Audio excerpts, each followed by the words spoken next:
માતંગી માતાજીનું મંદિર એક પૌરાણિક સ્થળ છે જ્યાં વેદ ધર્મની સંસ્કૃતિનું પારણું બંધાયું હતું.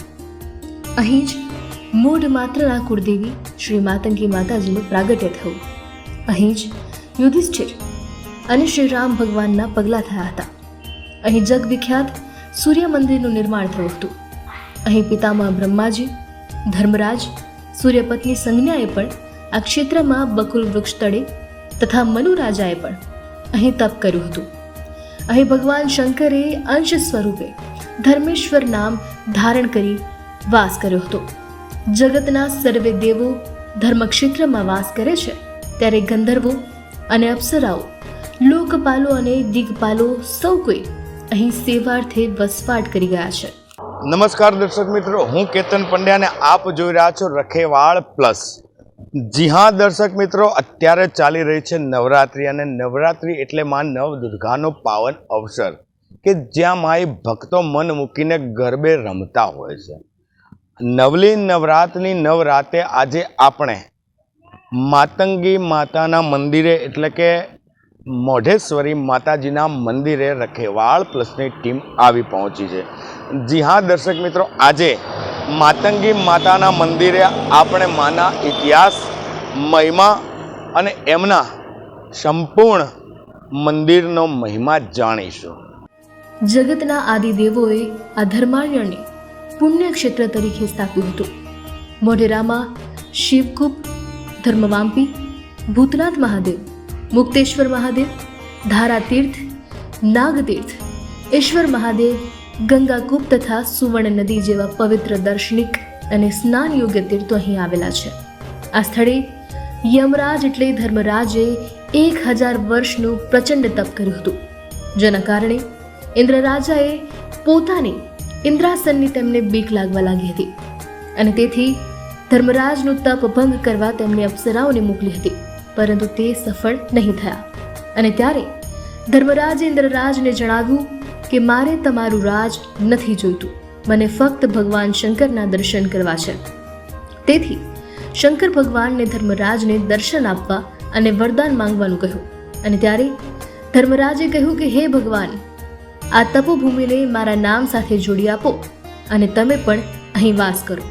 તેથી શંકર ભગવાને તે ભૂમિનું નામ ધર્મારણ્ય આપ્યું અને તે પોતે સ્વયંભૂ ઉત્પન્ન થઈ ધર્મેશ્વર નામ ધારણ કરી ત્યાં વસ્યા. આવો મંદિરના પૂજારી શ્રી સાથે આપણે વાત કરીએ અને માના મહિમા અને ઇતિહાસથી અવગત થઈએ. જી પૂજારીજી, શું શુભ નામ છે તમારું? મારું નામ ગણપત મહારાજ જોશી, પૂજારી.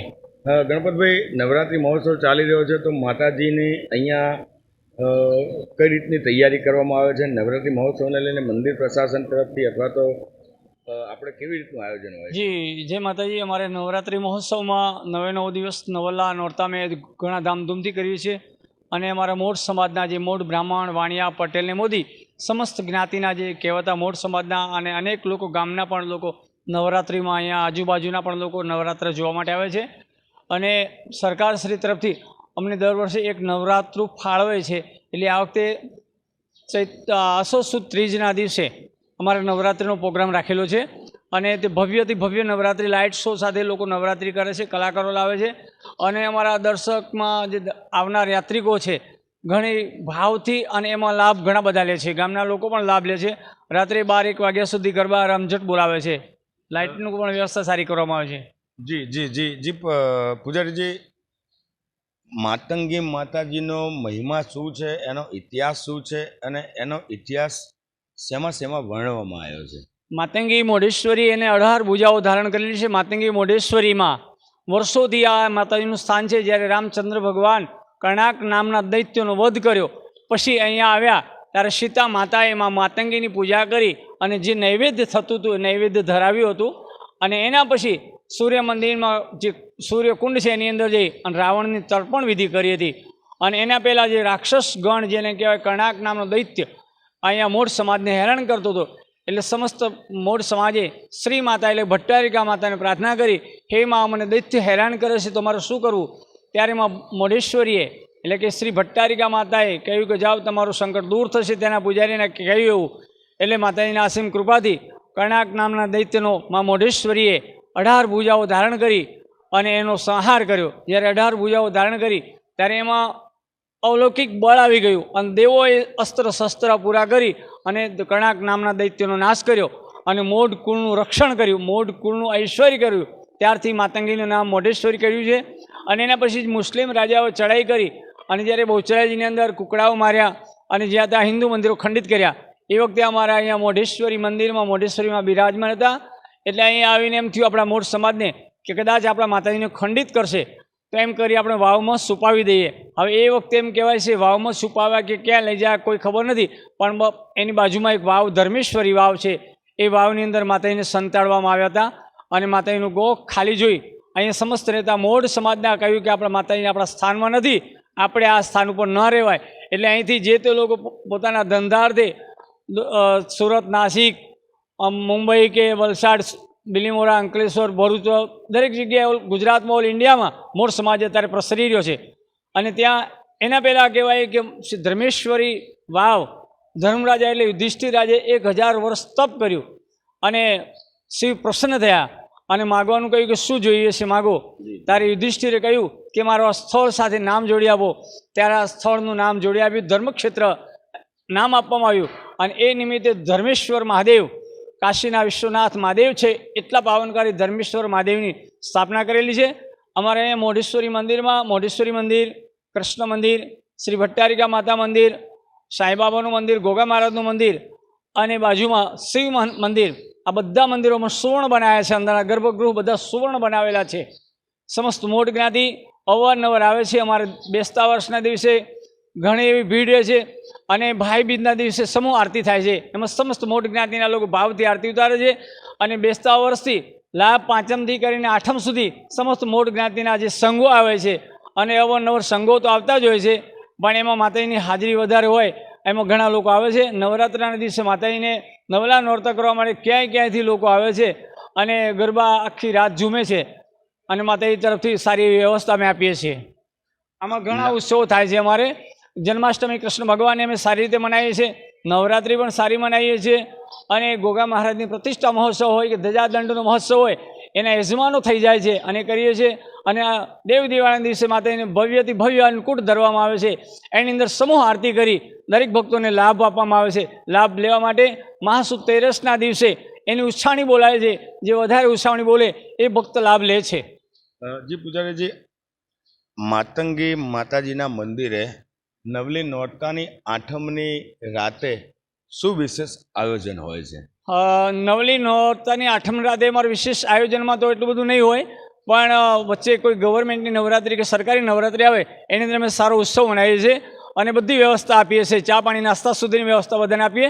અને એ તો પ્રતિ જે નવરાત્ર આવતા હોય એ કન્ટિન્યુઅસ નવરાત્ર ચાલતા એવી રીતે નવરાત્ર છેલ્લો નવરાત્ર પણ ધામધૂમથી ઉજવવામાં આવે છે અને લાણી પણ ઘણી વખત આપવામાં આવે છે. ત્યારે માતાજીને શું શણગાર કરવામાં આવે ને કેવી રીતે માતાજીની આવો ભગત કરવામાં આવતી હોય છે? માતાજીને સારા એવા વસ્ત્રો પહેરાવી, સોનાના ગહેણા પહેરાવી અને માતાજીને વ્યવસ્થિત માતાજીને એના ચાંદીનો થાળ છે એની અંદર થાળ ધરવામાં આવે છે દિવસે અને માતાજીના સોનાના હાર છે એ નવલા નોરતામાં કાયમ માટે પહેરાવવામાં આવે છે. પૂજારીજી, અમારા રખેવાળ ચેનલના દર્શકોને એ જણાવો કે આનંદના ગરબામાં વલ્લભ ભટ્ટે એક પંક્તિમાં ઉલ્લેખ કર્યો છે કે માતંગી મન મુક્ત રમવા મન કીધુંમાં, જોવા જુક્ત અજુક્ત રચ્યા 14 ભુવનમાં. તો શા માટે વલ્લભ ભટ્ટે આનંદના ગરબામાં મા બહુચરની આરાધના કરતાં માતંગી માતાજીનો કેમ ઉલ્લેખ કર્યો છે? શું એનું મહત્વ છે અને શું એનો ઇતિહાસ છે? આ પ્રાચીન એવું મંદિર છે. મા માતંગી અને બહુચરાજી બધું સાથે સંકળાયેલું છે અને માતંગીના પરમ ભક્ત હતા જે વલ્લભ ભટ્ટ, પણ એને વારંવાર એ દર્શન કરવા કદાચ આવતા હશે.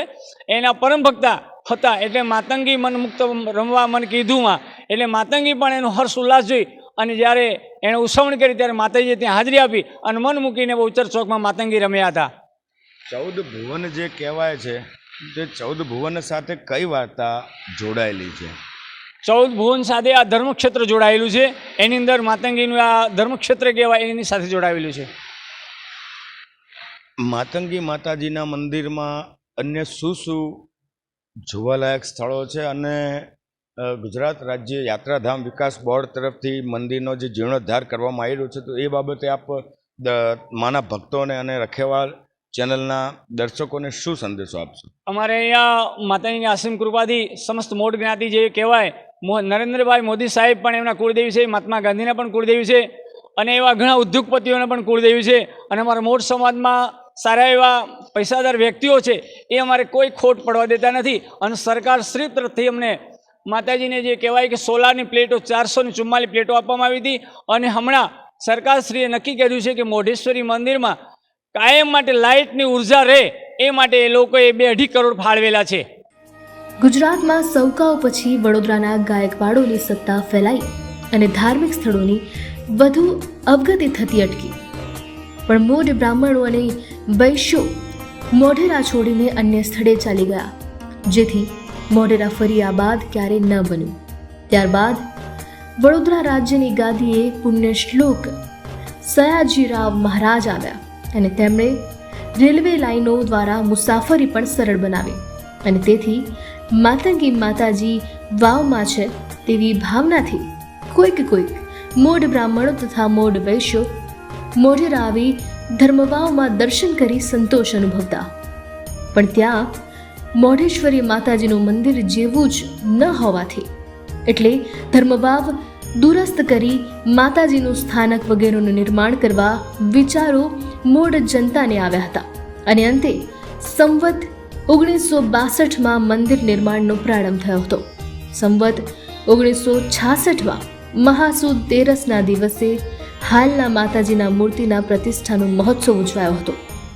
મારું નામ હર્ષ શાદ, ક્યાંથી આવો છો? અમદાવાદ.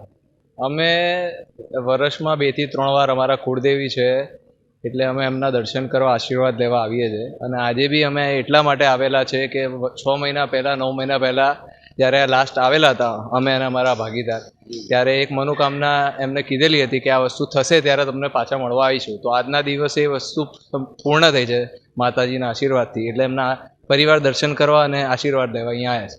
આપ કેટલા સમયથી અહીંયા માતાજીના દર્શન કરવા આવો? વર્ષોથી, હું નાનો હતો ત્યારથી. અહીંયા જે જગ્યાએ હું ઊભો છું અહીંયા આવીને એટલું આહલાદક અનુભવ થાય, પોઝિટિવ અનુભવ થાય. અત્યારે બી હું ઊભો છું તો મને એક શાંતિની લાગણી અનુભવાય છે. અને હું ઈચ્છું કે લોકો જેટલા બી મોઢ છે અને બીજા જે મોઢ નથી તે પણ એ માતાજીની અહીંયા એટલી અસીમ કૃપા છે કે અહીંયા આવીને એમના દર્શનનો લાભ જરૂર લે. અત્યારના આધુનિક સમયમાં લાંબા પરિવર્તન બાદ કરી ફરી એકવાર માતંગી માતાજીના મંદિરનો જીર્ણોદ્ધાર કરવામાં આવ્યો છે, જ્યાં માતંગી માતાજીના દર્શન કરવા આવતા યાત્રિકો માટે તમામ પ્રકારની ભૌતિક સુવિધાઓથી સજ્જ મંદિર બનાવવામાં આવ્યું છે. પરંતુ પૌરાણિક કાળમાં બહુચરાજી માતાજીના અનન્ય ભક્તો એવા વલ્લભ ભટ્ટ ધોળાએ બહુચર માતાજીની આરાધના કરતા આનંદના જે ગરબા છે તેની રચના કરી હતી. અને તેમાં પણ વલ્લભ ભટ્ટે માતંગી માતાજીનો મહિમા કંઈક આવી રીતે વર્ણવ્યો છે, જેના શબ્દો છે: માતંગી મન મુક્ત રમવા મન કીધું માં, જોવા જુક્ત અજુક્ત રચ્યા 14 ભુવનમાં. જી હા દર્શક મિત્રો, આજે રખેવાળ પ્લસની ટીમ નવલી નવરાતની નવ નોરતામાં નવદુર્ગાના દર્શન કરવા માટે આપને મોઢેરા, મહેસાણા જિલ્લાના મોઢેરા ખાતે મોઢેશ્વરી માતાજી એટલે કે માં માતંગીના દેવસ્થાન મંદિર ખાતે ઉપસ્થિત હતી. ત્યારે આપણે માના મહિમા અને ઇતિહાસના ગુણગાન સાંભળ્યા. કેમેરામેન મનોજ સાથે કેતન પંડ્યા, રખેવાળ ન્યૂઝ.